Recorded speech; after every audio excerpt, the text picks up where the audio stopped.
Welcome to Indiepocalypse Radio, your source for it's the unmarketable and but the infinitely lovable of indie games. That's my newest tagline for this week. I'm getting closer to it. I think I'm kind of like zeroing in on the exact phrasing I want to use. Perhaps I'm getting circling that little thing. I've got, as you can imagine, a couple of game developers here on this show, or game creators, whatever word people are going to say. Someone said game artist the other day, and I think that's a decent term, but really, who cares? It doesn't really matter too much, I suppose.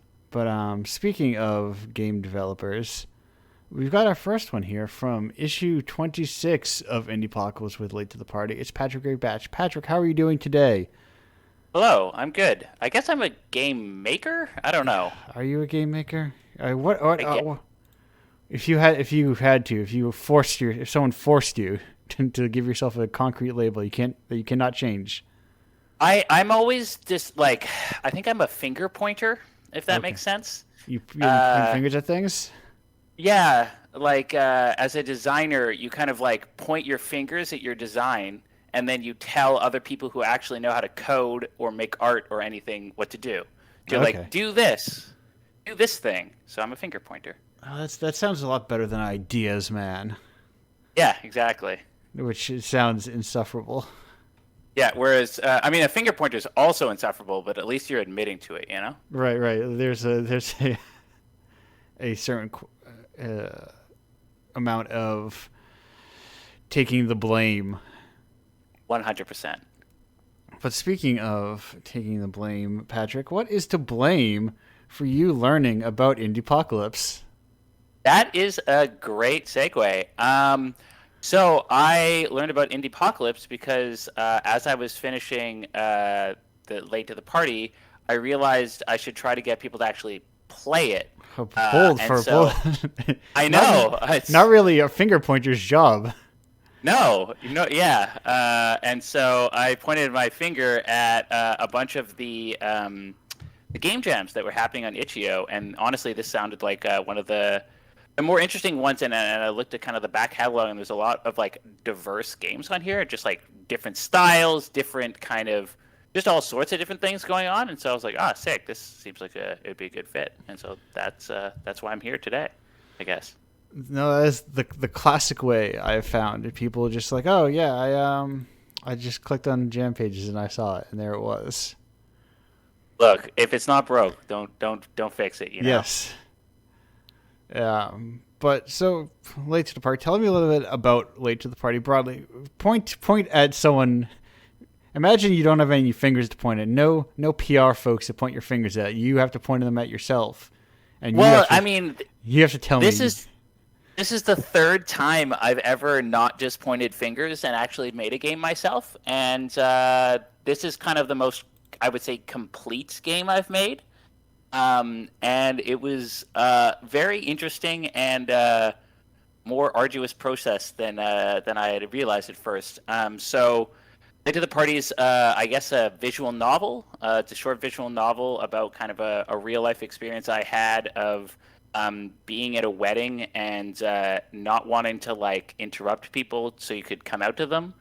And I wanted to work with Renpy, and so I was coming up with an idea, and I remember this kind of experience. I remember when I had this experience about 5 years ago, I wrote it down in kind of like a little notepad I always Yeah. keep of like game ideas. And so when it came time to be like, all right, what's a good theme for a visual novel? This just kind of made sense. Well, perfect. I mean, that's kind of like what I'm, in a way looking for in design. Like people being like, "Oh, well, no, you didn't. You're not writing down in your notebook good gameplay loops, to come back to later."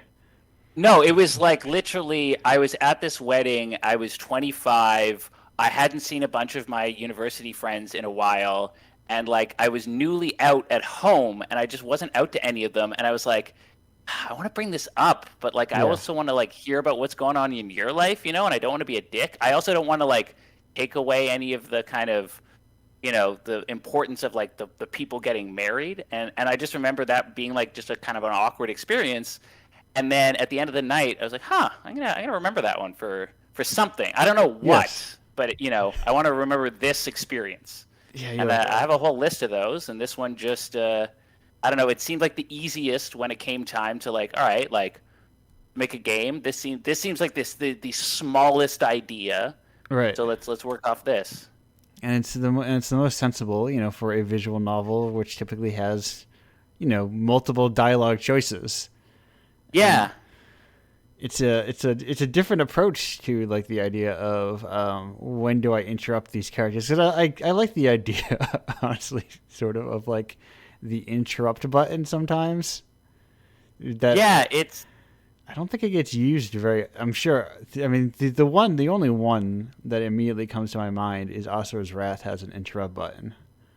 oh nice. Yeah, yeah. It's like it's so often in kind of game dialogue trees, someone finishes a kind of complete thought and then you react to it, right? Yeah, Um, and there's so often kind of like prompts, and it's clear where the prompt is going to lead. And so I wanted to do something where it's like, even if you start interrupting them, it's still not going to lead where you want it to go unless you're like kind of not forceful, but like you really have to make the effort. yeah. It's in a nuanced way that get kind of steering the conversation to you works in life. Exactly. And how awkward that can sometimes feel when like at the end of the day, if you steer the conversation towards something like one thing I really want to be make clear here was that like everyone you come out to is super stoked to hear about it. Yeah, And is super like, oh, I'll just tell you my thing later.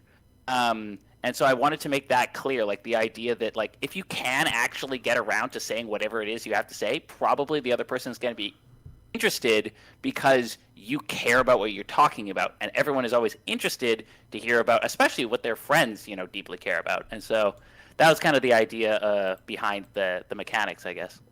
yeah. That is and it gives you a different view into an approach for, say, for instance, if someone's general approach in life is to stay broad, vague, and then exit all parties, leaving no trace. It's a very Yeah, different approach.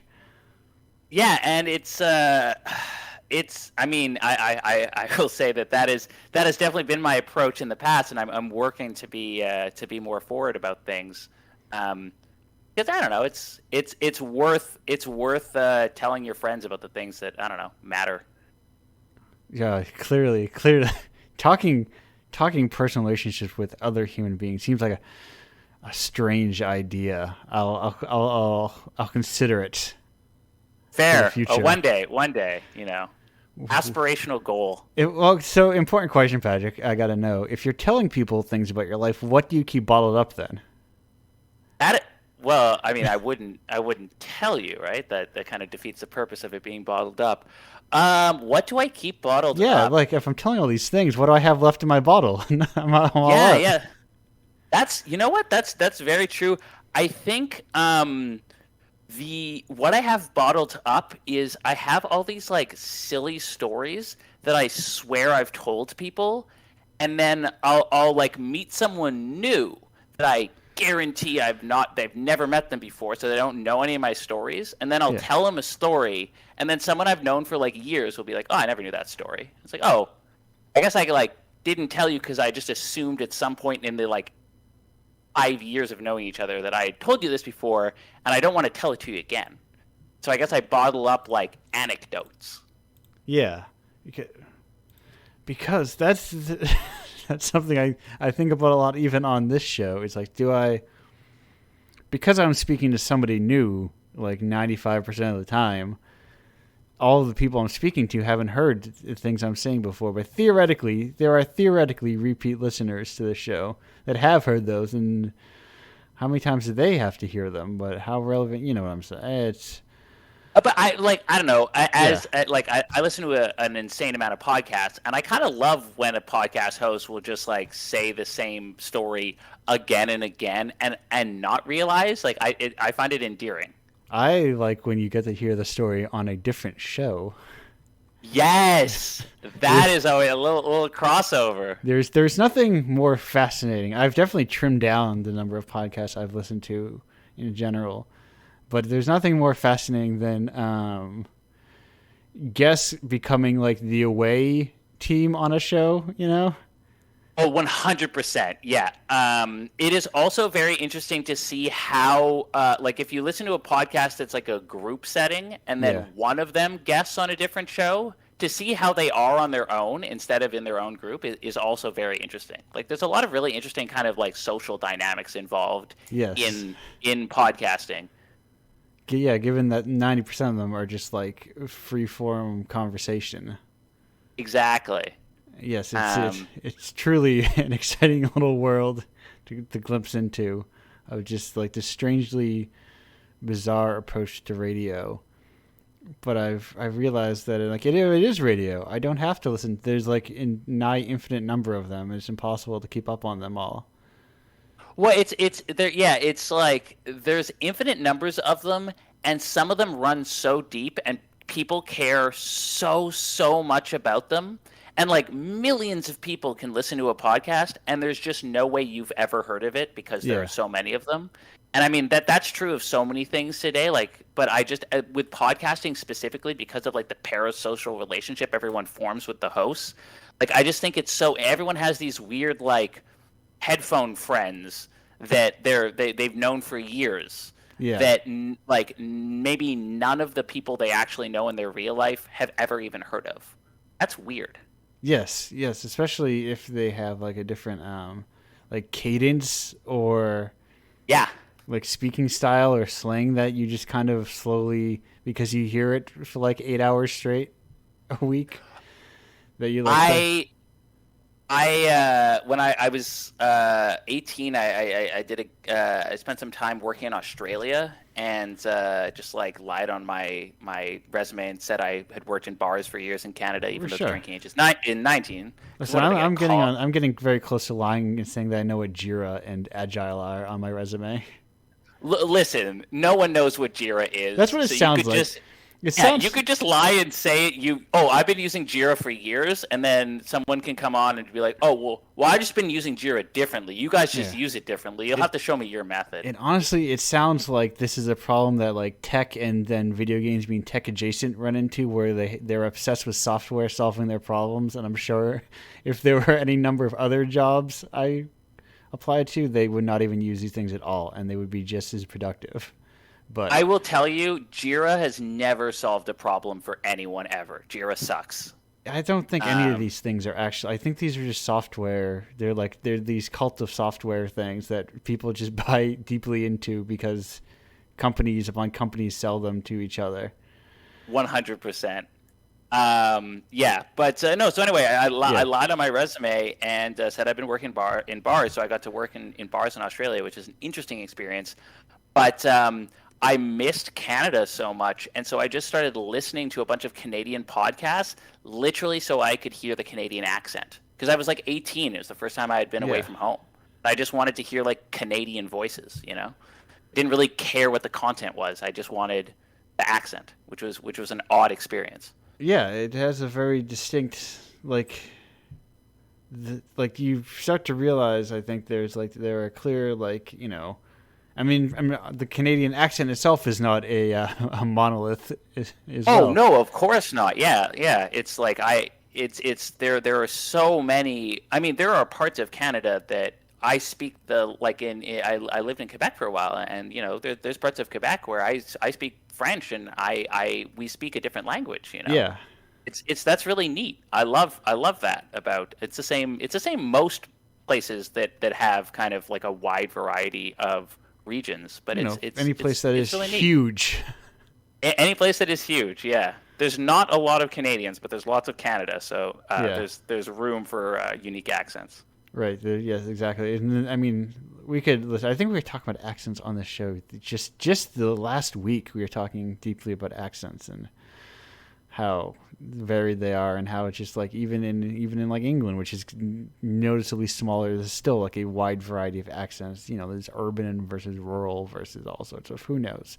We all talk different ways, and why do It's we? it's It's crazy. My grandmother is from England and moved to Canada when she was 1966. So she's like 95 now. Hasn't lived in England in like a century, half a century.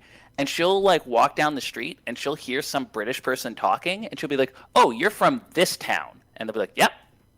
Crazy. Yeah, it's just a thing that that gets kind of hardwired into your brain. You don't realize these certain verbal tics or these turns of phrase that just melt into them. Speaking of turns of phrase, have you ever, embarrassingly or not, picked up a piece of slang or an expression from a podcast that you said in real life that just became part of your vernacular? All of the time.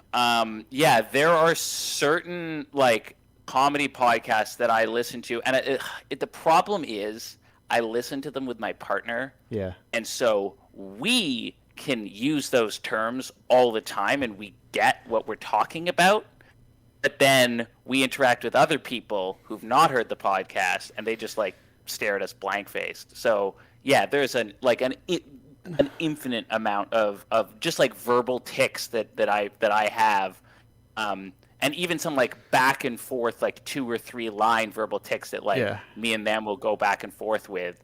And we realize sometimes that there's other people in the room and we're like, oh, right, you have literally no idea what we're talking about. So in a way, it's true out of context. Because there's a lot of out of context has become, it might be waning in popularity, but it was definitely very popular for a little while. This like the idea of such and such out of context, which was really just jokes. They were just jokes. Yes. Yeah. They were, I was going to say, is there anything that really sticks out for you that you've picked up from a podcast, or even better, from a different accent or a different regional thing? Yes. Yeah, I believe so. I have definitely done it once or twice.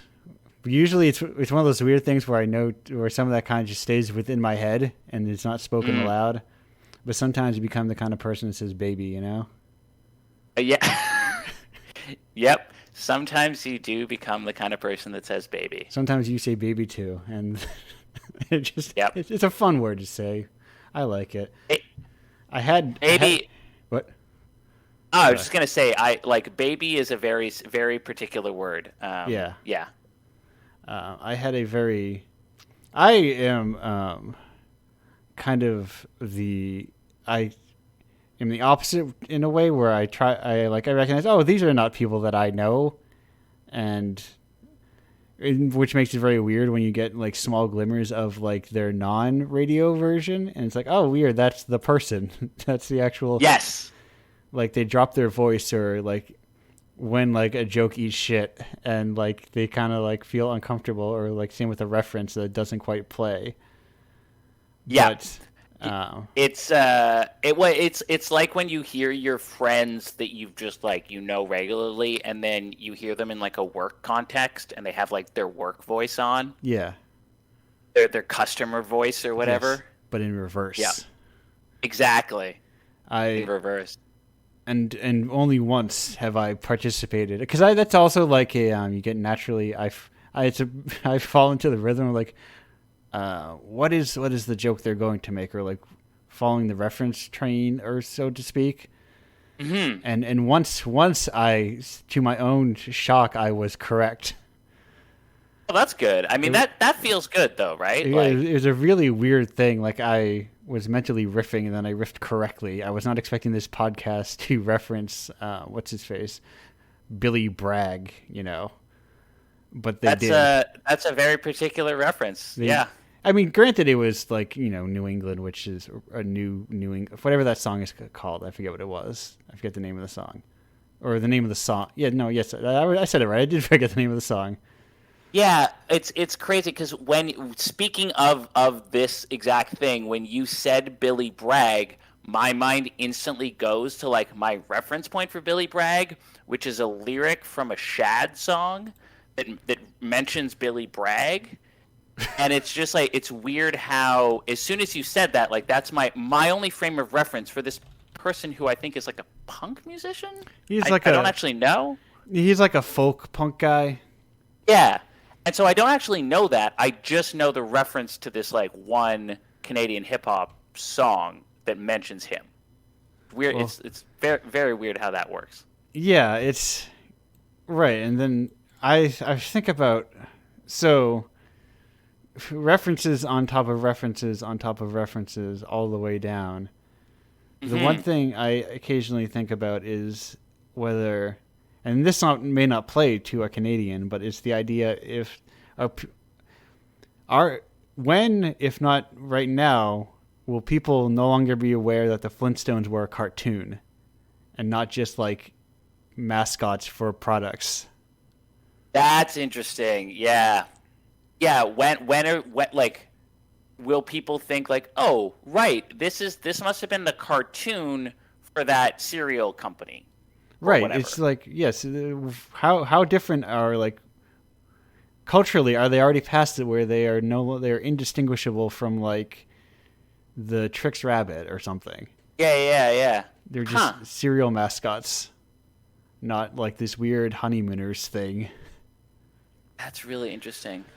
Complete non sequitur, but I feel like it just reminded me of that. Yeah.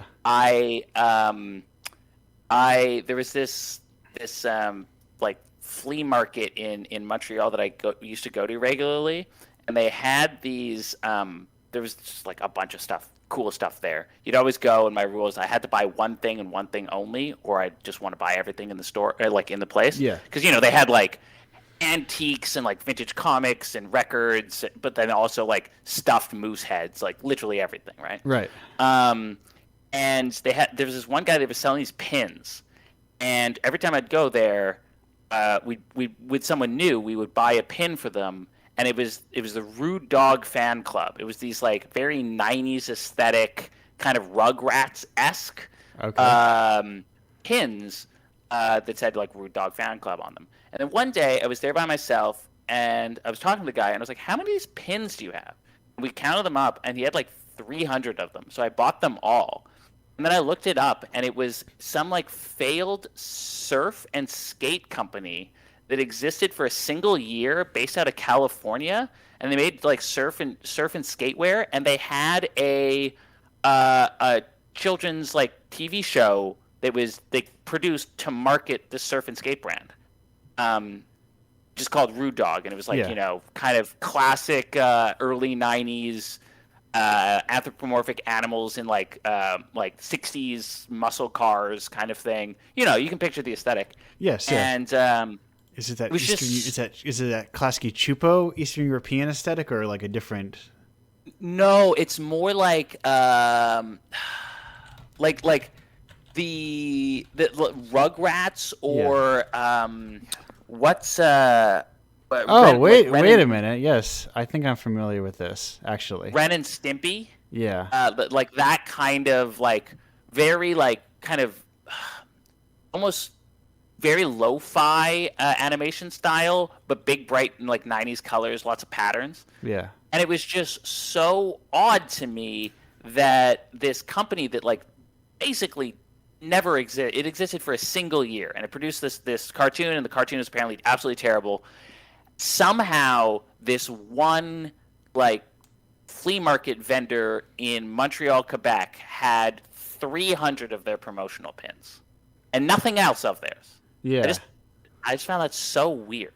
I wonder if he just like came across like some auction or sale or something, and I mean, good news, Patrick.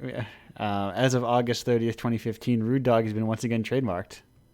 Oh, hey! Well, I should sell them all their old dead stock back. This time by the original creator. Oh, awesome! If I knew who that was, I'll be like, Brandon McMahon, I believe, was his name. I'm not going to go back and look at it. Yeah, I'll be like, hey, you want buy a bunch of dead stock from your failed endeavor last time? Yeah, I wonder if he was like a cartoonist, and then like that like skate company had like sub-licensed his thing or bought his design.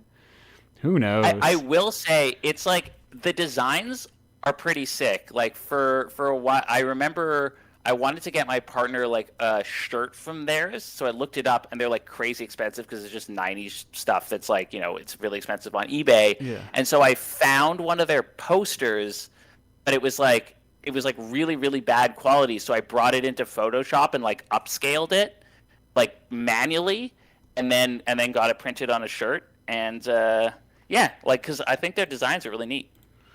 Well, speaking of neat designs, we're gonna go to one of my favorite designs that I use for my break. That was Nice. yes, That was smooth as this upcoming animation. I've been cycling through animations, but I love this one so deeply that I've been sticking on it for a while. Um, but I will say, Patrick, thank you for being here. I hope you can stick around for a little while longer through our second guest and all the way to our group segment at the end. sounds great. But in the meantime, I'm going to go on a break for let's say minute 57, probably. All right, everyone. Goodbye.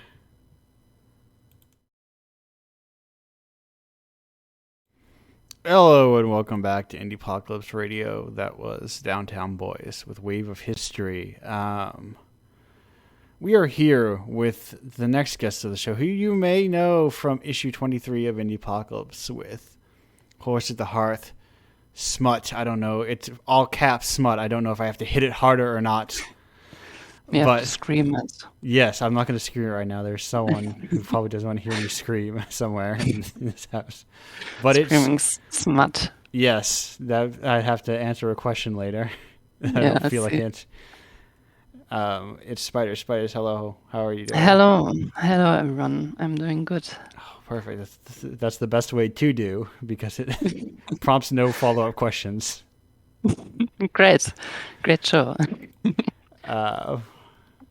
So important question. The question that we have to ask every guest that everyone is always dying to know about, which is, how did you hear about Indiepocalypse? Then this is a question I don't think I necessarily know the answer to.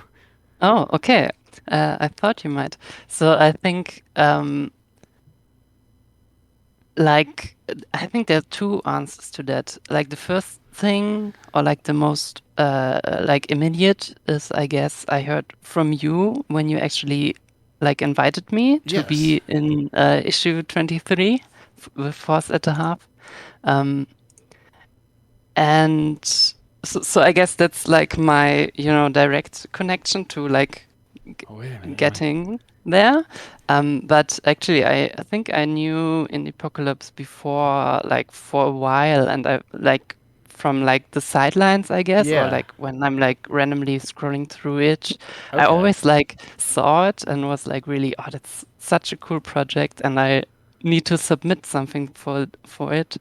And then I'm like, okay, but I don't have anything that fits or like have anything I feel like submitting right now. So I was really glad that you invited me because Yeah. I guess, So that was my leading question that I knew that. Well, actually, that was my genuine question because a lot of times people go, "Oh, I submitted through a jam," but being a one of the handpicked games, I often try to avoid people, or when I say I try, it is my goal to avoid people who had not yet heard of Indiepocalypse.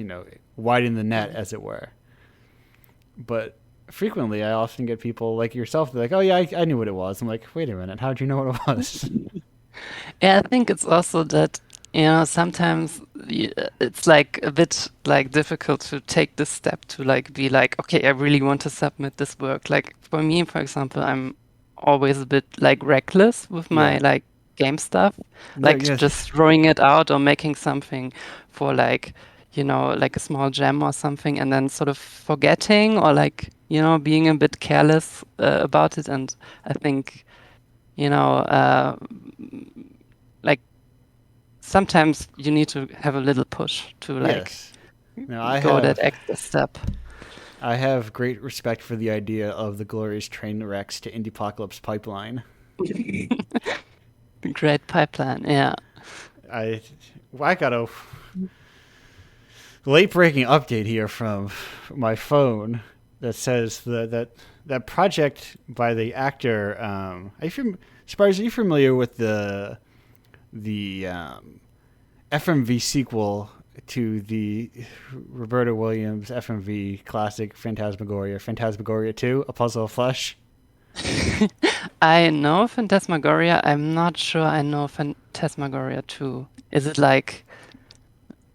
Yeah, tell me about it. So it's a weird game. I'm kind of fascinated by it because it's kind of like I don't believe Roberta Williams did not work on it. I think it was just like a Sierra game, but like I don't think the Williamses were involved at all. Maybe from like an executive producer standpoint, but it's just like schlocky FMV, you know. But like Yeah. it looks a little bit better, but it looks like, technically speaking, it looks a little bit better than the first Phantasmagoria. It's very notable, I suppose, for having, I think, the first and like one of the only like very prominent bisexual male characters as the lead character in a game. Mm-hmm. But he's also, I think, like very respectable. He's like a weird schlubby nerd with a gray T-shirt most of the time. Which Yeah, I think, from the looks of it, I really like the interface from what I'm seeing. oh yes, it's got Like- it's got that great like mid-period adventure game where every icon is this inscrutable thing. Where Yeah, it's, exactly. it's like, why would it be a mouse cursor or a magnifying glass, and we're going to be like an eldritch symbol that spins a lot? Or like, let's say, for instance, a big paw, like one might find in Mango Paw, available through Indiepocalypse issue number 26. But the point is, anyway, this tangent is all to say that the Twitter account that the actor is like doing about how he's like going around and doing stuff about talking about with people about Phantasmagoria, or rather Phantasmagoria 2. Anyway, just follow me on Twitter. I don't know why that happened. Very weird turn of events. Maybe I can get that. Maybe I can get them on this show. That would be great. I've threatened before Phantasmagoria, Puzzle of Flesh, Supercast, and maybe I'll just do it. Maybe I have a couple of weeks where I'm doing other stuff, like going to shows and stuff, but I wonder if I can't cook something up. Anyway, this is me planning. We're not here to talk about me planning. We're here to talk about... Tell me a little bit about if you could quickly describe your game.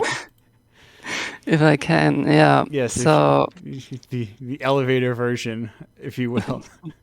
A Horse at the Half is a AI generated fan fiction of like the RPG Maker 2000 default RTP like default characters. Yeah. Made reality. So like from the page to like full motion voice, text to speech, voice acted, Yeah. nightmare reality, I guess. Yes, basically all like a nice collection of great words that you love to hear together. Yeah, it's a bit of a weird one. I mean, to be fair, I think that's the how do I put it? All the real good weirdos work in RPG Maker 2000. Yeah, it's a tool that has like a real like a strange but like really rich history, because Yeah. it's like, it's just the culture around RPG Maker, and especially like regarding that originally it wasn't released outside of Japan, I believe. Yeah. And like that this sort of bootstrapped like community built around it, around like the pirated copy of it and like fan translated, so you could actually know what all the different buttons mean. And it's a really weird tool, and like, yeah. Yeah, when I open up an RPG Maker game and I know I can't click to move my character around, I know I'm in for something. I'm in for a treat. Yeah. When there isn't that MV style mouse movement, I'm like, ooh, somebody's very dedicated to doing this. Yeah, it's arcane, you could call it. It's almost like a demonic summoning ritual, making something with like old style RPG Maker, like this incantation, and Yeah. in the end you have some I don't know, some strange thing you've summoned or something like this. Yeah, it's something. There, yeah, I there's a beauty in unintuitive design, I suppose, or not unintuitive design, but like what's the, I'm trying to think of how to. It's why I started the my weird corpse project in RPG Maker 2 for like the PS2. Yeah. There's a beauty to this kind of thing that is no longer like an ongoing market product. It's Yeah. like frozen in this very particular way that it works. And I think it's also about like, I guess modern game engines are like really about, getting sort of into the meat of it and like all these extensive list of functions and Yeah. like stuff, and it's like really overwhelming. And when you have like these older tools or even stuff like Bitsy that's like really focused. That I think it's also a lot about, the material of the thing, like the tool itself. And it's sort of, even if it's like weird and wonky and old, it's like fun playing around with it. And, you sort of get into the groove of making stuff like much easier than having like, okay, here's your like engine that can do everything super realistically. And then you don't know where to start, I guess. Right. Part of the appeal of these kind of like custom built engines is that you skip the learning to use the engine part and you get straight to being able to work quickly. Yeah, exactly. And also like discovering stuff. Yeah. I guess just, discovering while working. Like for example, Fed Amhed, like Horse at the Half Smut has like these video sequences that are like cut from a 90s movie. And it's like, I just put that in there because I like while making it, found or like rediscovered that RPG Maker actually lets you play like really low res video files. And I think like back in like, I don't know, in like the heyday of the RPG Maker making or something, Yeah. I don't think like people ever used that. It was just something that's like weird and Right. not really usable. Yeah, But I wonder it's if it didn't line up with people having like appropriate video files or easy yeah, ways exactly. to download and upload video files on the computer. Yeah, and also like I mean, uh, I didn't get into the community that early, but like in the really early days, I guess it was also like dial up and like really crappy internet Right. connections. So it's like uh, I think like the file size also really mattered like to Yeah, people back then. if it took you an hour to download your video, how long does it take someone to download your video and your game? Yeah, and I mean also there was like a huge amount of RPG Maker stuff. So if like you can like this game takes like 10 minutes to download, but this game with like a video takes like an hour to download, then you're probably just gonna download the like smaller one Right. and just play through that, even if it's like, I don't know, crazy video. Yeah, I mean, Yeah, listen, now we can download those things in like 2 seconds. So yeah. I think it's almost a bit sad. Or like, I don't want to get like nostalgic. I'm not sure. I think there's something I don't like about too much nostalgia, but I yeah, think having to wait for something, like for example, Steam, like this week I like had to download a game like really quickly for like playing with a couple of friends, and it like I was like, oh shit, I have to download the game now, and it's like took like 1 minute or something like this and was like, wow. And so what I meant was that I think there's also something fun in sort of having this anticipation of like downloading something and you don't really know how's it gonna go, yeah, but you just have to wait. It's like, like before a movie or something where you're sort of anticipating the thing itself. yes. It's the idea of I'm going to go to bed, and when I wake up, will my legally um, procured peer to peer networking that I'm doing with only my friends. My friends are just giving me these things. I'm not downloading them off of LimeWire or something. But waking up and going, "Oh, my LimeWires are done. I have all these albums now." Yeah. rather And than sometimes they don't work or like yeah, something's broken, and then right. It's I think that's part of it, I guess. it's a real dump file, or it's like shitty quality for some reason, or it's just wrong. It's just the wrong thing. Yeah, exactly. I've kind of like in a way pining for those online download days. I've been having a real ongoing what's the word I'm looking for? An ongoing saga of me trying to get an album that is no longer available. Oh, And the annoying thing is that, like, I could have sworn that I bought it, and I did buy it. Like I double checked. I'm like, yes, I did buy this off of Amazon, but I just can't download it. Oh, maybe I can. Okay, never mind. I have an idea. And I'm like, will this work?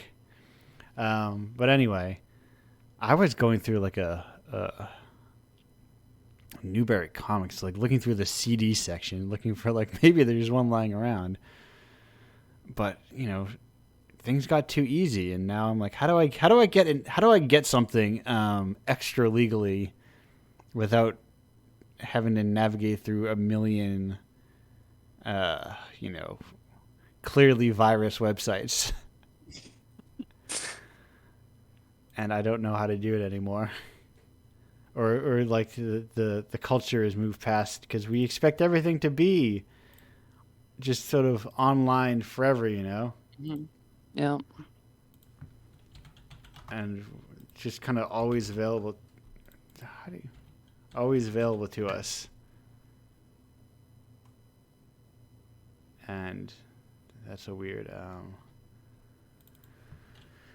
But sorry, I got very distracted because I got very excited that I could have possibly. No, it didn't work. I was like, oh, maybe if I search it through my orders, it'll have like a download link on that page or something, and I couldn't find it. Anyways, forever, the 3 weeks in a row, if my weekly plea for a nice good old MP3. I'm not even asking for a FLAC here, folks. I'm just looking for an MP3 of Night Falls Over Cortadala. I miss it so much.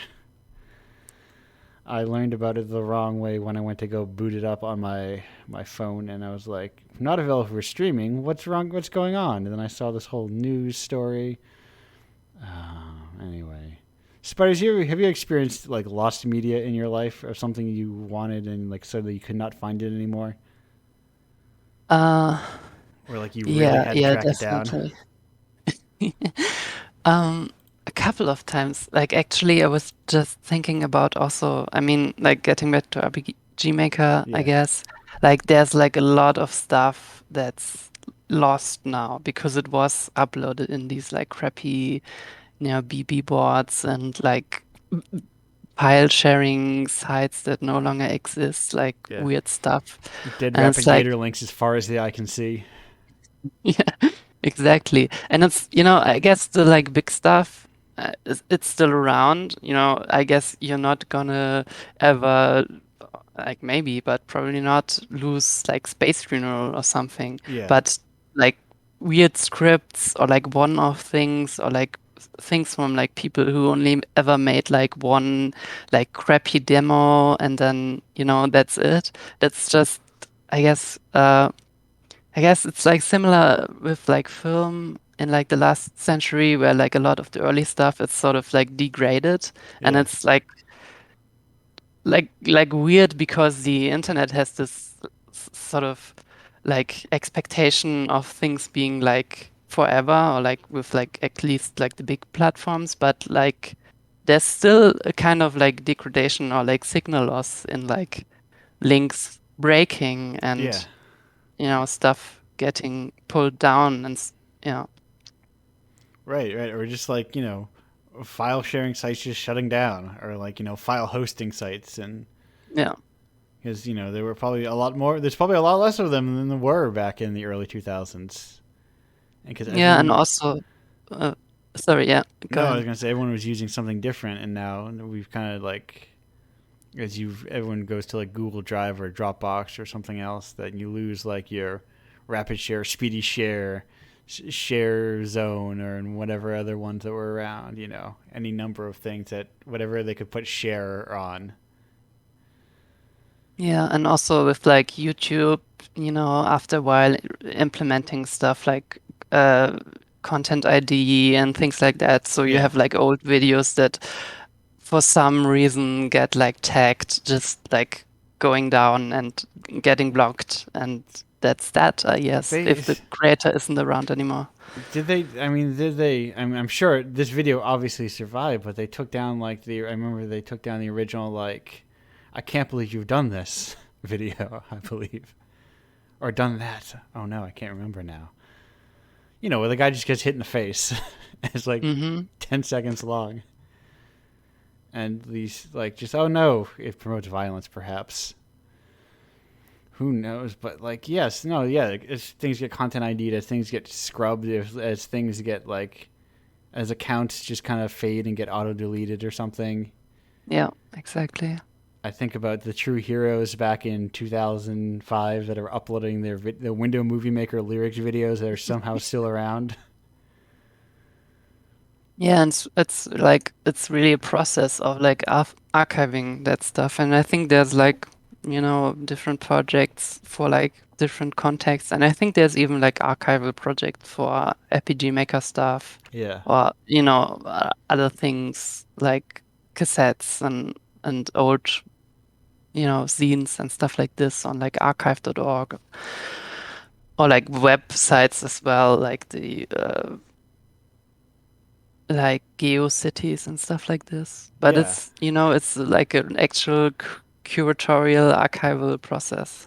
Yeah, it's such a interesting thing to just like, and there's like a fervor for it, and of some people like this, they love to discover like you never know when like some weird record you find in a thrift store is going to be like some uncovered gem, Hmm. that was just like some really limited release.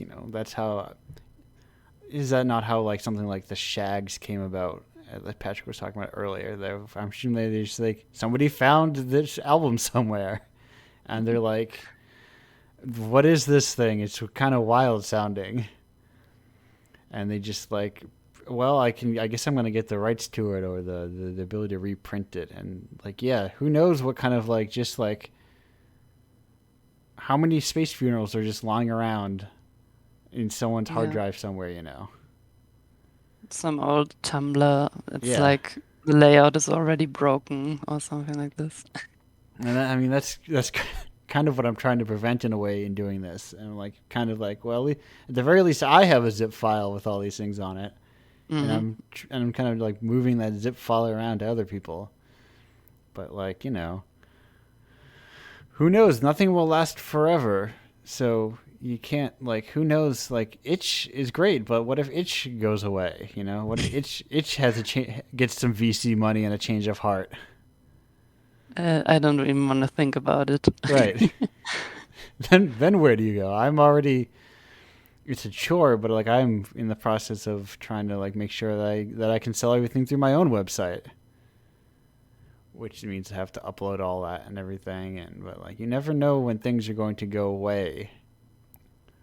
What if enough people finally come in and then the Internet Archive goes away?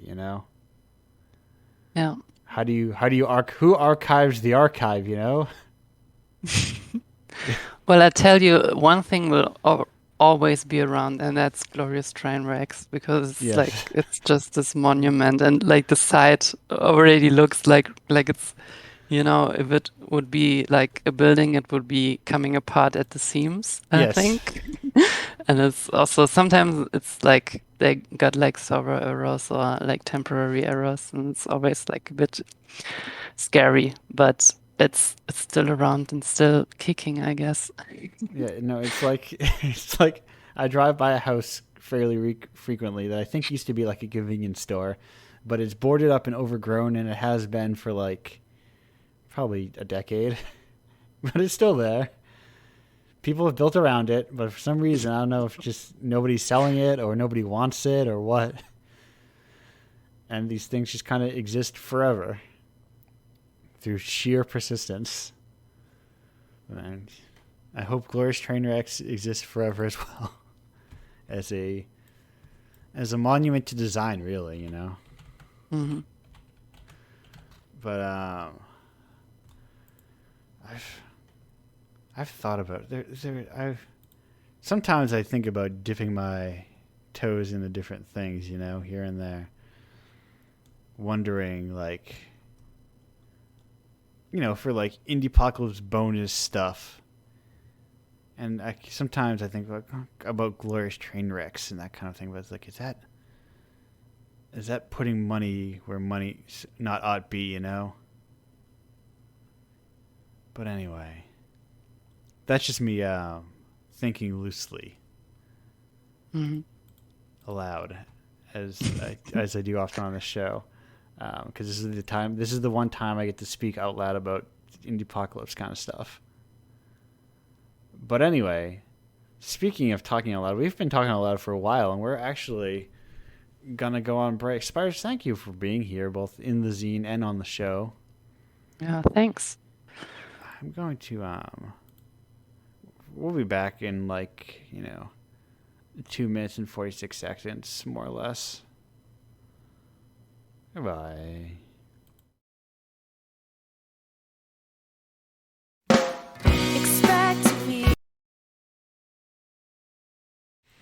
Hello and welcome back to Indiepocalypse Radio. I was doing secret chats about stuff. That was Rainier Maria with Lost, Dropped, and Cancelled. No Oxford commas there in that title. Don't need them, as they say. I think the phrase Vampire Weekend will outlive the band Vampire Weekend. I think it's a good turn of phrase. I think the band is fine. But what does the phrase mean? I only know the band. Oh, I don't know. It doesn't. I don't know what their intentions mean, but I think the combination of words "Vampire Weekend" is a good combination of words. It is a very good combination of words. Yes.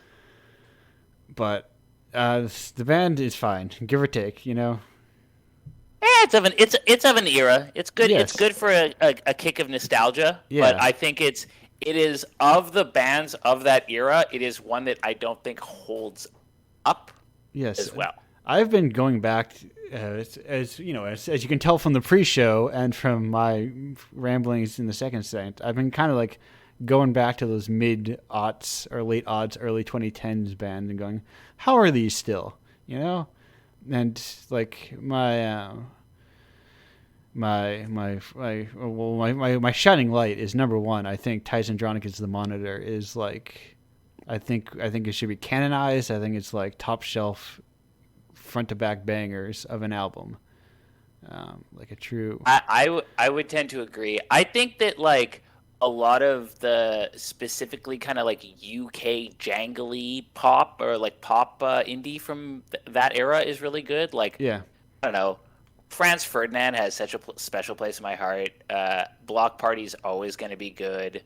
The Future Heads, like all of that kind of just like jangly guitars and boys in skinny jeans. Like I also, I mean, this show also opened with, I mean, they're technically from Wales, but Los Campesinos, I think. Yeah, exactly. Yeah. I'm like, this is cringe perhaps, but I'm into it. Oh, I sincerely love it, and I would say that I was revisiting it, but that would suggest I ever stopped visiting it. Yes. No, I continue to regularly frequent it. Yeah, it's an old friend. Exactly. I've been, because I listen to a lot of music. Last week was a lot of new hot stuff that I've been in on. I don't listen to things don't get added to my repeats as often, simply because of I listen to so much, and sometimes a 50-minute soundscape is not an album you put on repeat. That's all the fair. time. Yeah. So I kind of try to find my way to, but I like that kind of like, what do you call the genre? The band I played last week was, I believe they're called Your Boyfriend Sucks. And I assume that's what the Chinese in front of it also says, but they're kind of this that kind of like dream pop, perhaps. I'm not sure what the closest analog of a band that I know that I can reference it to is Best Coast. Okay. Yeah, Whatever, I guess whatever, that's kind of dream poppy. yeah, whatever genre Best Coast is, that kind of like chill summer vibes with guitars, whatever that is. Very, very easy to listen to. Very Yes. hard to dislike that kind of music. Yeah, I like music a lot. I've been very listened to a lot of it. I'm a real like, what if I just listened to every album on Bandcamp daily, and I just did that, and that became the kind of guy I was, and that's the kind of guy I am now. And it's a fun life. It's a great life to live, and also perhaps unsurprising of the kind of guy who just like spends 2.5 years or whatever making an anthology of indie games that I'm kind of I love to dive into like the deep end of everything. But music is especially fun because it's very easy to listen to. You don't have to. It's very short, typically. Hot takes here. Music easy to listen to. I mean, I've got a lot of music that's not easy to listen to. I've only played it once, but that Melt Banana song that is every other Melt Banana song on that one album played in unison is such a treat. Whoa. It's amazing. Yeah, are you familiar with Melt Banana? No. Doesn't say anything to me. They're like a Japanese like noise music duo. They're incredible. They're just like less than a minute songs of just like these furious, loud, noisy, chaotic songs, and I love them. But also, it's not the kind of thing you just kind of slap on, when you're hanging around the house. But anyway, I recommend people pick up Squeak Squeak Creek, which was like maybe their only majorish label album, I think, or something. But anyway, the 25th track of that song is the 24 other tracks all played at once, and it's so. Oh man, I love that concept. I don't know if I'd ever listen to the full minute of the song, but I love the concept. Minute? How bold of you! It's 2.5 minutes. Oh. Maybe I'll end it with that. Maybe I'll end this show with that. I usually end with, yes, you know what? I'm just going to do that right now. No one can stop me. I just dragged it over to my playlist. So I also I got to change the it's not sleepy anymore. I actually made a very specific GIF for when I play true horse shit that I've only used for this once. Because I like to think most of the other stuff is aggressive yet listenable. Patrick Spiders, important question for the group. What is your most unlistenable song or like band that you really love, but like that it's like, oh, my friends do not like this?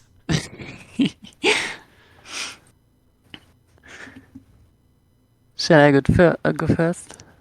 Yeah, I need to think about it. I'm just going to go look at my Spotify right now, so I'll let you go first. Okay. I think probably everything I listen to. I think I have like a weird relationship with like music or like songs because I don't really follow like music that much. It's like more like I find like things floating like down the river and then I pick it out and find like gems and then I'm like, oh, that's nice. So I think I listen to mostly to like stuff from like all different eras, and I think the thing I listen to most that I'm not sure I could play like in other contexts, like I listen to while like coding or stuff like this, is like things from BBC Radiophonic or like Delia Derbyshire, so like really early electronic music, like early like 1960s early. Oh, okay. Oh, cool. And it's like, it's like pre-synthesizer, and so mostly done like literally recording stuff on tape and then replaying it, or like cutting it up, or like reversing it and adding like weird effects on re-recording that. And it's like, I think it's like, for example, like the really early Doctor Who soundtrack was made by them, and like just like radio stuff. And it's basically noise with sometimes like people talking over it. I don't know. I think I find it kind of meditative, Yeah. but it's it's nothing you can. It's not easy to share in like Yes. a let's listen to music kind of Right, context. right. Like definitely not party music. Not even like we're Yeah. going for a drive music, which I think you get a little bit more leeway when you're in a car. It's like, oh well, we're just traveling. We don't have to like set a vibe for a room. Yeah, you have to have like a really strange party to have Yeah, to listen to that. I yeah. have the opposite answer, but it's also electronic music. So Okay. most of the music I listen to, I would say like is like pleasant. I think most people would like enjoy it. Yeah. Even if it's not like their jam, I think that most people would be like, oh yeah. But there is a kind of music that I listen to that my friend turned me on to that most people hate, and then every so often people listen to it and they're like, oh yeah, this is great. It's like Russian hard bass. Okay. Um, it's very specific. It's modern, but it's based on like 90s really really heavy like house and drum and bass. But it's kind of like modernized. It's specifically Slavic, and it's very very fast. Um, and it's one of those very unique subgenres of music where it's unclear if it is earnest or completely ironic or both kind of mixed together. Yeah. It's a lot of album covers of like people with just like the most kind of like stereotypical stuff, and you're like, is this because this is like, is this an inside joke, or do these people like you just don't know? Yeah. You don't. Um, Right. Is and this? the music itself is like very aggressive, very repetitive, like industrial house music. And it's not like anything else I listen to, and it is deeply unpleasant, but I love it. That's the best way to be truly like an insufferable music person. I think everyone needs like their thing that just other people hate. Like, I mean, that comes back to music is very easy to listen to, so it's also very easy to listen to a lot of different stuff and find real like this is for nobody in my like the odds that I've met another person in my physical space that also enjoys this is low, but it's good. See, that's why I love Russian hard bass, is because you put it on and like within 5 seconds, someone's either like, "This is terrible," or they're like, "This is awesome." Yeah, Like you have a very strong opinion one way or another, and you're gonna know in 5 seconds whether or not you like it, because it doesn't really change much after for the next 4 minutes of the song or whatever. But yeah, it's great. I remember when I learned that like in like a very 101 college pop, like intro to pop or like popular music class or whatever, that like synthesizers, like especially early ones, were just like literally tapes. They were spools Hmm. of tapes, and like you would press the button. I'm like, oh, of course it is. That makes sense. But I never realized. I'm like, oh, they're just analog machines. That just like it's a big bin, and you press a button that is the trumpet sound, and it plays the trumpet sound off the tape, and then when you stop pressing it, it spools it back up or something. Yeah, it's really, bare to the metal. It's like really like close to the material. Like I do sometimes like sound stuff and like working with like audio tools and like mixing stuff, and it's like really abstract nowadays, like all digital stuff, and like you sort of still have terminology, like for like all different effects and like what everything means, but it's like, I think there's something really fun, like just listening to stuff that's like made very concretely. I mean, it's also Yeah. called musique concrète, so it's like, yeah, like really, really at the material. It's Yeah. fun, I think. I've at one point I got like I think I was gifted some records at some point, and then I was like, records are cool because they're really big art, you know. So I started getting more, and I got a cheap player because maybe I should play some of these as well. But I think to be a real audiophile, you need to get like a really expensive one or something. But so I I don't don't. think so. I think it's part of the ritual of it. Yeah, Like I I have a record player and I've had one for years, and it's like it's a commitment, you know? If you don't like a yeah. song on and you're playing it digitally, you can just change the song. Oh, But if you're gonna put on a record, like you're gonna listen to the whole side of the record, yeah, and like it's there's like a ritual to it, which I really appreciate. It doesn't really matter how good it sounds. right. Yeah, Yeah. I'm also, but I'm also lazy and I can't commit to the ritual. That's fair. That's And I that is the one downside is like yeah, every 20 minutes you have to get up and flip the record or choose a new one. but to get to the kind of like the hardware of it all, the most of them are like, oh, this sounds fine, this sounds perfectly fine. But the one that really like stuck out to me as sounding very distinct was "All Hail West Texas" by the Mountain Goats, being it itself being recorded like being their last cassette album. I'm like, oh, this sounds very like it should be. It sounds like the analog sound or whatever. It felt like it was coming out of a boombox back at me, if that made sense. Yeah. And I was like, I understand. I understand the medium now. But plenty of my other stuff, I'm like, this sounds fine. This is a perfectly this. I spent $10 on this perfectly good version of Ziggy Stardust. But I no, but also I have nowhere to display them, so I don't usually Yeah, I have to keep get mine up that many. high because my cats will like chew them. They absolutely love to chew them. No, I keep them in a room. Cats are not permitted. I wish I had a room where cats were not permitted. Then they They, would just stand outside the door and scream until they were permitted. no, they do that. They scratch at the thing where there's heating, and sometimes I hit the metal and it annoys me. So I put a blanket in front, underneath the door so they can't stick their little paws underneath it. But no, Fair, fair. I do not have the same resolve as you, yeah. clearly. No, well, this room also has a TV in it that they jump. One of them jumps behind, and I'm just very nervous. And one of these times, it will just like knock the TV over. Because for all the benefits of TVs being very light and you can carry them around a lot more, they're also very light, and I'm afraid cats can Yeah. knock them down. But anyway, cats, TVs, albums, I video want to games. go back. I Oh, yes, want to go go. back to something that you guys were talking about earlier about the idea of like dying links, dying media, all of Yes. that.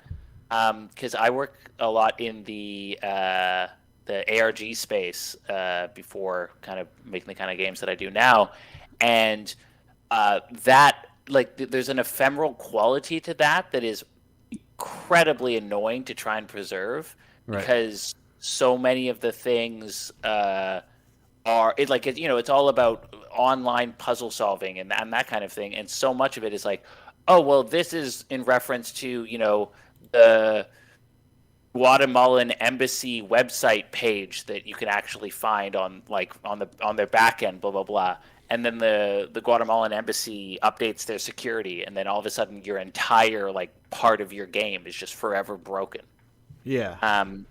And that was just such a constant headache for for like all of my time working in ARG is like you're relying on the ephemeral nature of the internet, and that's what makes the puzzles cool, but it also makes them incredibly easy to break. Yeah. I've also come to terms with sometimes things just go away. We've lost so much already. What Yeah. if What if art is sometimes? I mean, bringing it all the way back to podcasts, radio shows are intensely ephemeral. You know. Yeah, that's true. Like, and that's how I kind of like broke my podcast completionist brain. Was like, oh, they're like radio shows, so they're ephemeral. I don't need to listen to literally every single one of them. If I come to a show 10 years in, I don't have to go listen to a whole 10-year archive. I can just start at the beginning or start at the end, the most recent one. Dip around where I please.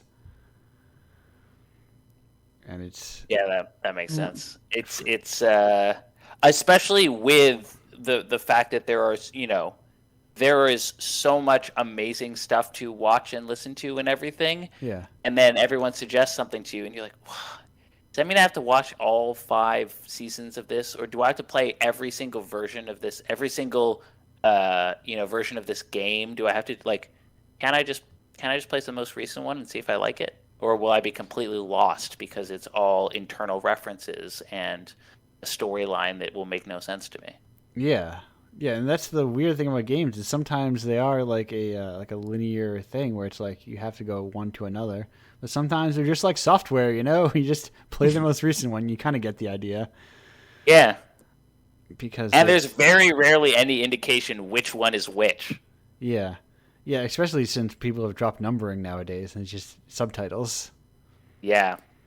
But I mean, they're also not, I mean, especially like major, huge AAA stuff, they're not built for you to like, for that to be a difference, you know? Like, if I go to the movie theaters and watch any Marvel movie, I'm sure I will get by just fine having not seen the previous 27 or whatever.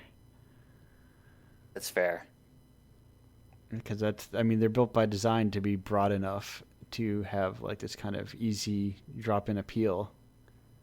But I'm supposed to be like, oh, they looked at that guy like he's supposed to be a guy, and then I have to learn about that guy, and then I rent 15 other things so I can see there's the guy. Here's oh no. See this is where it all falls apart because like my Marvel. Clearly, you didn't go rent the thing, or you'd know what the guy's name was. And it's not the thing. I had like the exact problem with I think it was Guardians of the Galaxy. I think I really don't watch Marvel movies. It's like not my thing at all. But like that looked sort of fun, and I sort of got into it. And then I think, if I remember correctly, like the bad guy is sort of something like the universe, the Marvel universe, and it's like, characters that just don't get introduced, and I'm like super lost in it, and I feel like, okay, I have to like consume the whole, the whole metaverse, the whole lore of it all, and I'm just not, I'm just not interested in that. No, yeah, I backed myself into a corner because I realized kind of my Marvel knowledge sort of begins and ends with X-Men, and that's as far as it goes. I really wish like those movies and like those big TV shows and everything had the equivalent of old and maybe this is still true, I just don't really read them anymore, but the old fantasy books, like the beginning of the book, you would have the list of characters and maybe like a little like map, and you like, who's this guy again? And then you just like kind of flip to the front of the book. You're like, all right, he's the Baron and he's married to so and so. Like, I wish you would just get like a little thing, like a sheet of paper that you could be like, when you're watching one of these things, who's that guy? Oh, he's that guy's brother. Got it. So, what I thought you were going for, and what I think that you need is like the old stick true to comics and have pop-up video style editor notes, So when that guy pops up, it says, "Attention, true believers, you may remember, see, I did it again. I backed myself to the corner again." Yeah, I know. I'm like trying to think of a Mark. You may remember, who's a Marvel guy? Who's in Marvel that's not like owned by Captain America? I don't Captain know. America. No, but like a tertiary, so like a real Marrow, or like, you know what I'm talking about? Like a real yeah. A real C-lister. I have no idea. like how do we start talking? How do I start talking about like Madeline Pryor? But the Marvel mainline equivalent of just like characters were important, but didn't listen. At one point with friends, I kind of surprised myself and went on for like almost like a good 5 minutes of just naming X-Men, and I surprised that I knew a lot of them. But I think they're cool. All right, that's my comic book stance. I think the X-Men are cool, and the rest of Marvel is like uninteresting to me. Just from a Hot take. from a design because my approach to sort of comic book like superhero comic books and also like their Japanese equivalent of shonen manga is like, what did the designs look cool? I know the stories are going to be kind of generic 90% of the time, but did they have cool pictures that the people are made out of? They have neat vibes that theoretically could exist in an interesting story. And I think X-Men satisfies that role for me. I think they're a bunch of cool looking weirdos. Yeah, there's definitely like some strong choices made in the X-Men like character design, which I appreciate. Dude, I like even the front runners. The Wolverine's got a good look. His weird little hair tufts, and he's a little short guy with giant. Anyway, Maria Hill. Maria Hill sounds. Who's Maria Hill? She's like the Shield person. Occasionally I think I find that I find Wikipedia articles about superheroes more interesting than because like listen. The comics, this is as it devolves into Andrew's comic zone as it is always threatened to constantly. I read a lot of comic books. I think it's a cool medium. I think it is like games, a disrespected medium. In that like, it is a lot of cool stuff being constantly made, but it's like the front running stuff is kind of perhaps not indicative of what the medium is capable of. But I'm going to reel that in and not I'm going to contain myself, as I say, and just not ramble about it. Because I'm gonna go find it. I just read my first comic in a very long time. It's just on my shelf. I will be. Well, it's not a comic. It's a manga. Oh. It's like a graphic novel manga. But I'm gonna go get it because it's like the first one I've read in probably a decade. Wow, that is a long Curious time. to get your take. I know. Yes. I'll be right back. Spiders. While Patrick's off, what do you think about our comic books? I'm not really into like comics that much, but Yeah. I know like a couple of people who actually do like comics, not like Yeah. sort of. I don't really know much about like the comics as an industry or like Yes.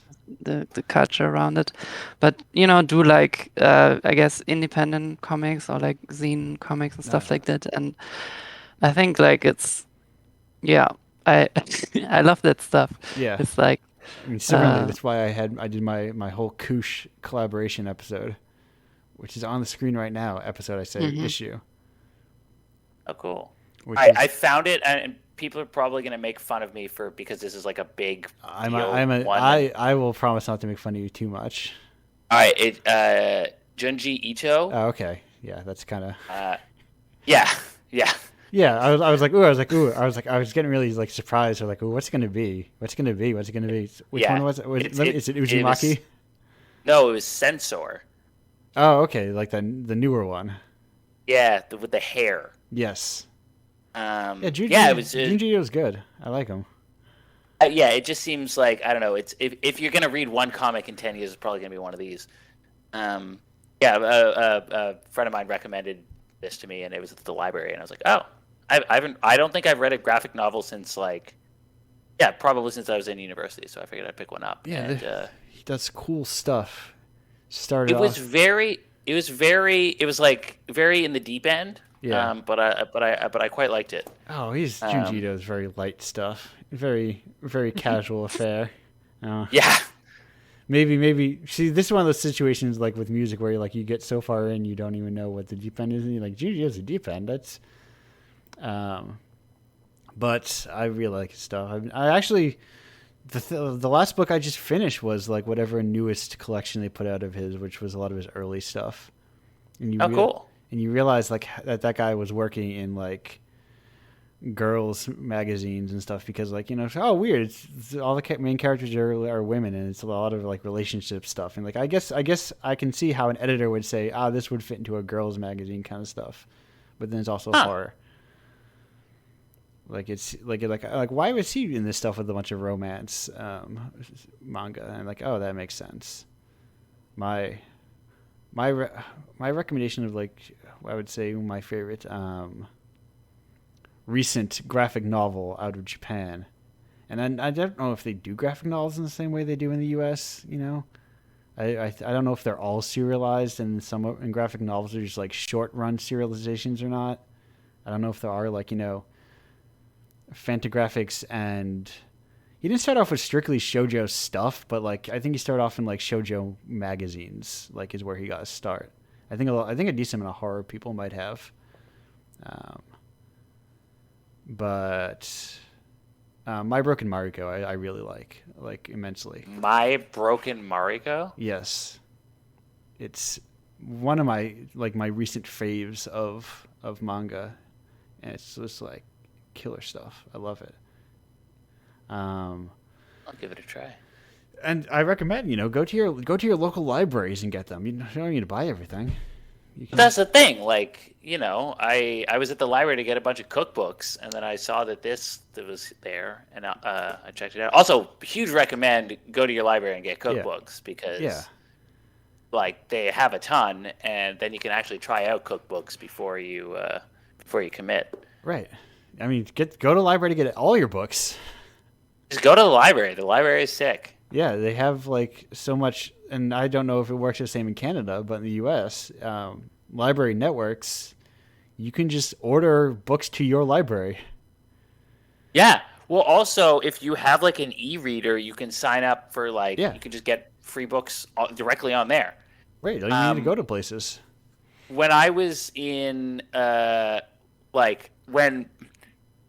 in university in Montreal, I lived right next to like the big like national library, and it was sick. They had a really, really good music collection, and I would just go bring my laptop in there, just grab a bunch of CDs, and then just put them on my computer, like download them onto my computer. Yeah. Like go in there for like an afternoon and download 50 fantastic albums. Yeah. It was great. No, that's how I mean I read a lot of like weird like expensive stuff through, because comics get weird because I don't know if this is true for just like regular literature, but sometimes when things go out of print they just get very expensive to get. I think that's probably true for like regular books too. Yeah, maybe I don't know if the markets work the same, but you can get like also because comics sometimes get huge, like you get those giant like anthology, like 1,000-page books that are like $100, and you can just get them for free in your library. And I highly recommend. It's like, I also I find them a very good source for like older movies. Yeah, like older and harder to find movies. Oh, like a lot of like Criterion Collection stuff is like always at the library. Yeah, it used to be on like Hoopla too, or maybe it still is. I'm one of those charter club sickos who has like the little metal card for the Criterion channel, so I'm like I think I don't I was like, should I put this on my bag, but it clinks around too much. Oh my god, I just realized Patrick, you might have solved my problem. Oh, yeah, you can probably go find that at the library. Of how I can get this album. There you go. I can't believe this problem. Then I can get that CD and I can just rip it to my computer, and then I will be back to. I can learn all about. It's a true a true marvel of that like style of pop, that kind of like mid 2000s pop or whatever. I don't know. I love that album. Anyway, we're kind of winding down. I'm kind of like rambling at this point about just like stuff. We've kind of lost a thread, or no, or more that we've found a thread, and we're just like we've lost the cohesive radio show sort of thread, and we're just kind of talking to each other. That's fair. So, yeah. Which is kind of what the show is for, but also I try to keep them not overly long, and we're approaching an hour and a half, which is kind of like trying to limit it, trying to keep it simple and listenable, so someone can pick up Indiepocalypse Radio and be like, oh, look, it's got 58 episodes. They're all 3 hours long. No, thank you. I want them to say, ooh, 58 episodes. They're only like an hour and a half. That's sort of listenable. I feel like once you get over like an hour, it's the real treat podcasts I've found are the podcasts that are about a movie but are longer than the movie. Yeah, that's like every movie podcast is about that.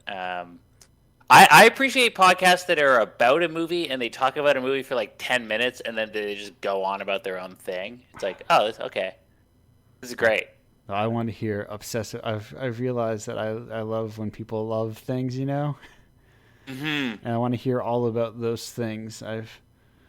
It's a little inside baseball for a moment, but it was very coincidental that someone posted a thing about like making a horror slasher sort of game when I'm very deep into horror slasher brain at the moment, and getting back into that very long horror podcast by those LA comedian types.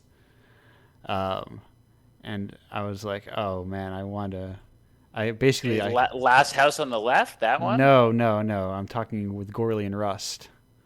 Oh, okay. I assume I don't know what last podcast is. I'm vaguely aware of it. But I never knew what the show actually was about. It's just like they talk about like real life spooky stuff. Okay, that's what I thought. Podcasts. Yeah. No, I want to hear someone talk obsessively about like bad movies, but like with a podcast with a deep appreciation for the movies. A podcast I would hugely recommend then is Unclear and Present Danger. Okay. I'm listening to that right now. It is two very, very smart people who know a lot about politics, American politics specifically, who are watching a bunch of like late 80s and early 90s dad thrillers and dissecting like the political implications of them. It's very interesting. Like, watching all the Harrison Ford, Tom Clancy movies and then talking about like the kind of political feelings of the American audience watching those at the time. It's pretty interesting. All right, I will say like any true podcast. I will think about it and then go, I'm not adding another podcast on my list. But yeah, exactly. But it will exist in my brain. So then, like later on, it's like, oh, I've finished these things. What should I go to? And then it will exist in that rattling around in the corners of my brain somewhere. But speaking of rattling around the corners of my brain, I once said that we were wrapping the show up, and then I just kept going. But instead, I'm going to be serious about it. I'm going to put my foot down. Oh, I can cheer now to be number one. And we're going to just get to the promotional section of the show in which people promote their own works. Spiders, what have you got to promote? Where would people find your stuff if they want to find that stuff? Thank you for asking. So I guess they would find it at spiderzone.itch.io for all the latest, hottest, slimiest game stuff that's crawling out of my computer, I guess. Perfect. I think it's entirely possible that someone in this very chat, has already been there, I believe. Incredible. Or either that or it was a pure coincidence that a friend of the show was posting about having just played one of your games. Having just played Going by Train to the Human Place. Oh, cool, yeah. And enjoying it. Thank you. complimentarily put someone on blast. But anyway, Patrick, what have you got to promote? I guess I could promote. I'm gonna promote my patches, honestly, because I don't know when the next time I'm gonna put another game up on Itch.io is, but we got these patches that I'd love to sell, Yes. and so I'll promote those instead. Search Patch Boys with a I on Etsy. I designed them with my partner, and we donate 50% of the profits to Canadian queer charity that helps promote queer acceptance amongst youth. So. Oh, perfect. And now I'm realizing that this person in the chat that I've been talking to is someone who I knew who this person was, and I did not recognize his username. I was like, I'm getting very chatty with this stranger, and I usually avoid doing so. But apparently, I'm not even getting chatty with a stranger at all. I'm chatty with a friend of the show. Oh, awesome. I'm trying to find, is it this Google Doc that I found? I was trying to find a link that I could just copy and paste. Oh, here, I can just, I'll just send you, hold on. Yes, okay, so yes, I am. People, listen, everyone, this is a public service now. Everyone just get the same damn username across everything else, so I know who I'm talking to. Bianca. Long time, multi-time guest of the show. You people in your million usernames, how am I supposed to know this? Listen, folks, you can change your name infinitely. That's the wonder of names, but make it the same one everywhere so that I know what's going on. I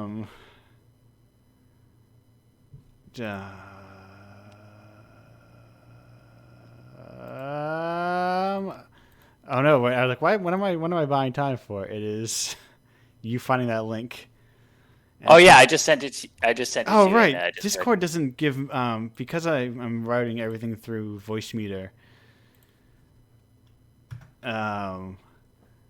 Somebody no, now I'm just reading what is in the chat because I don't hear the little bloop announcements, and I don't have Discord open. I have OBS and just like the internet open. And so I can do like research, like go to my library's website and try to navigate this thing and be like, can I get this album from my library's website using the library's catalog? Yes. Libby? No, I don't want Libby. I want, wait. It says, do I just have to look up the services? That's what I want. Yes, I think I want, no, I don't want to borrow a librarian. Madness. But anyway, we're going to so me, the thing I do is I don't just sit around on the internet looking things up, trying to find things on. I don't just, this show is not, I know a lot of shows, a lot of podcasts and those types of things are people reading Wikipedia articles back to you and pretending them like they're experts on things. This is not one of those shows. I like to be... I'm very straightforward. When I am reading things off of Wikipedia, I am telling you that I'm doing it. I have the cadence of someone who's like, I'm a member of the this industry, and I'm going to teach you all about these things that I researched. And by research, I mean spent 10 minutes reading the Wikipedia article for that thing. But now I let you know. But speaking of things that don't have Wikipedia articles, Indiepocalypse, is it noteworthy enough to have a Wikipedia article? Who knows? It should have, definitely. Get into the... I'm checking now. It doesn't. I know it doesn't because I searched to see if I miss articles, and I searched, last 24 hours and all that such. It would have come up. Get in there and argue with people and say, oh, this is relevant. Look, it has all these sources. Life will see you now. I know it was. No, I don't see it. No, luckily, it just shows up 7 times on the indie game wiki. the term Indiepocalypse shows up 7 times. Yeah, and but so, that's the that's the bullshit thing.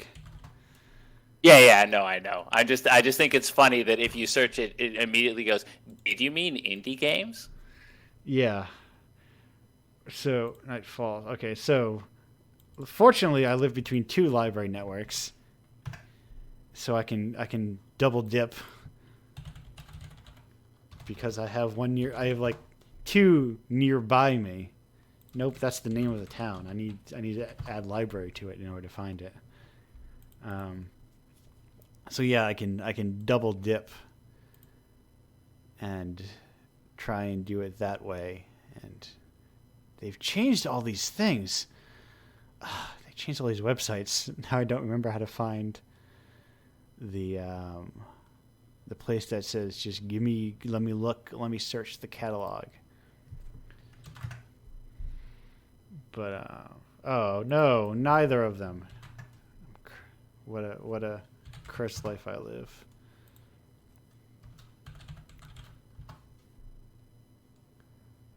Nah, same thing. It's all just life will see you now. I don't want life will see you now. I just want Night Falls over Konadala.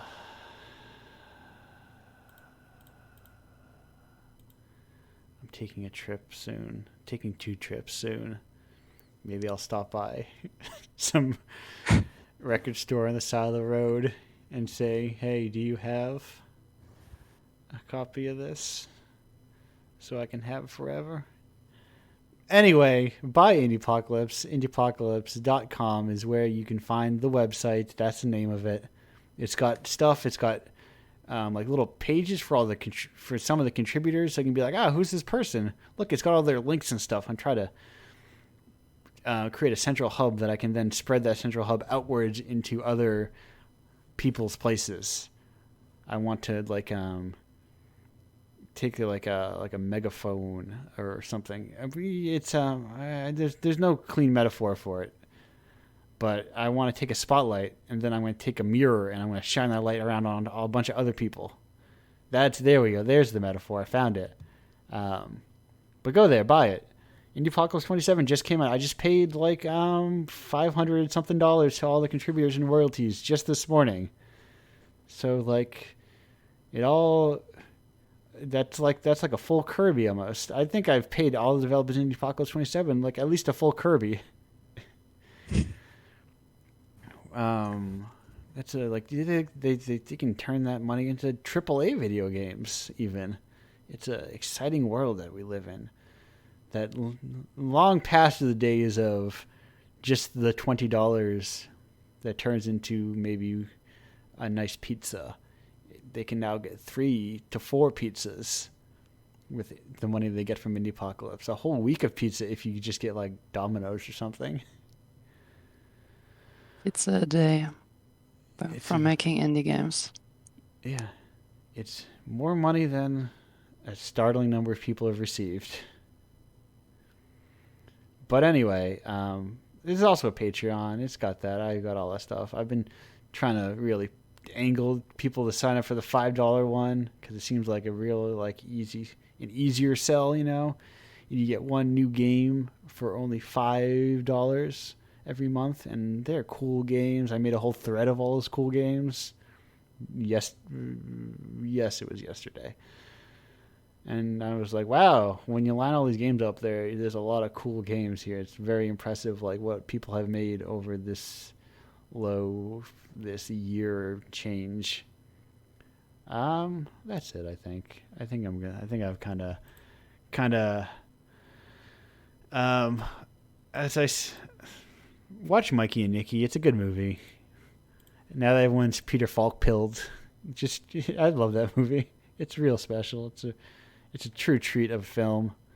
And then just start getting into weird stuff. I think the secret to like alternative art or whatever you want to call this kind of art that Indiepocalypse seeks to highlight. I think like once you find your entry point, I think you're like it's easy to be like, wait a minute. Art can be anything. movies can be anything, games can be anything. And then you're like, what else could they be? What else could I try?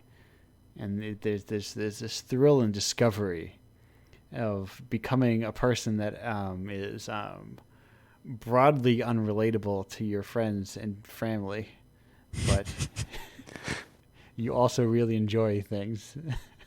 So, I mean, who's to say what's more important? Is it a fear of missing out, or is it like a deep fulfillment in the core of your being? You know, who knows?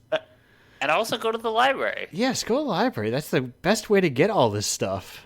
Yeah, go get the weird stuff at the library. They have it, and they would love to give it to you. Yes, that's what they're paid to do. They're paid to give it to you, and then politely ask for it back. And charge you. There's like a person who went to like school and studied for years to show you where all the cool weird stuff is. Yeah, it is like it Go is make very them happy. Yeah, I mean, listen, one of the library networks that I can use, you could order 10 books. You would go there, they would be on a shelf. You would self-check them out. It's not even like you need to talk to people. It's basically like ordering something online. It's all you need. They do all you got to do is go to the store. Everything else is taking care of it for you. But that's it. I'm serious. I was very serious, and then I'm going to end with that Melt Banana song. I have it all queued up. I am ready to go. I've got the proper "Why Are You Doing This to Us, Andrew" background queued up. Spiders, Patrick, thank you both for being here. This show's going to be off for the next 2 weeks. Once because I'm going to a Godspeed show. Once because I'm going to like a I don't know, like a sci-fi convention thing. You know, yes, you also get to go outside, and libraries are usually kind of neat buildings. They're kind of good buildings usually. Mm-hmm. They're like a lot of them are just like old as hell. Because, yes, I'm going out to the world and living my best life. Hopefully going to make some money and listen to some long post-rock. I highly recommend everyone, if you've got like a vaguely open mind to music, you know, even if you don't, I would just highly recommend everyone go see a Godspeed You Black Emperor show. They're great shows to see. Excellent concerts. They do this very cool like mixed media thing where there's this guy who has a projector, and he's just like got a bunch of reels, and he's just like sliding in and out, just like all these. No, I undersold it. He has 4 projectors, I think, and he's creating like these visual landscapes and these kind of like cool images to accompany these like 15-minute long post rock songs. Anyway, Godspeed at State End. Great name of an album. Top shelf album names for like all the Godspeed albums. That's it. That's my final thing. Actually, my final thing is that I'm still amazed that I found an AMV for a Godspeed You Black Emperor song. That was very cool. And it was like also like actually like 9 minutes long. And it was for DBZ. The true the true AMV king. Amazing. The number 1 AMV king. Anyway, show's stopping. I'm going to hit stop record, and I'm going to... Goodbye, everyone. Bye. This is Melt Bananas Untitled. Bye, folks. Bye all.